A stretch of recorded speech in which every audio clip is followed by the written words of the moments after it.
Very good afternoon. Riot police have clashed with anti-capitalist activists in London's West End, demonstrating ahead of next week's G8 summit. In Soho, police surrounded a building which has been occupied by demonstrators. This is a dramatic moment. One of them was challenged on a rooftop. Not quite sure where he was going. Police officer grabbed hold of him. Three of them wrestled him to the ground.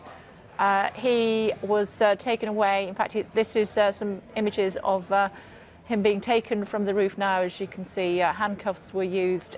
He had seemed to have a bloodied head at one stage. Jason Farrell is there for us. Jason, you saw what happened. Yeah, as you've just mentioned, he's just been taken away now in an orange stretcher where the officers are with the blue caps. They had to take him up the ladder and across this roof, and he was struggling all the way as they carried him. But earlier, he emerged from the side of the roof. He shouted at some of the officers on the roof, who luckily were all wearing equipment, and he worked his way around one of the chimneys on the side where, if he'd have slipped, he would have undoubtedly fallen to his death. Then he appeared to lurch at one of the officers.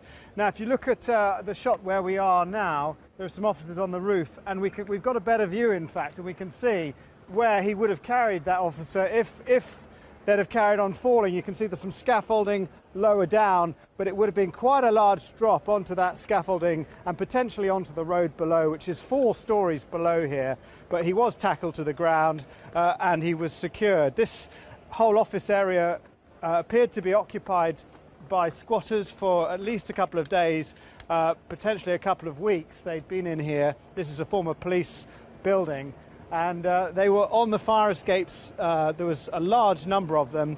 The police moved in about 2 hours ago, and they've been processing the people in the building, taking them out. Many of them have gone peacefully, but obviously this individual decided to make a stand on the roof in one of the most dangerous, precarious locations. And that's why they have these officers up here, to try and secure the area, because they've got police officers obviously working below the roof, and they don't want people throwing stuff from the roof, so they secured the entire building before deciding to move in.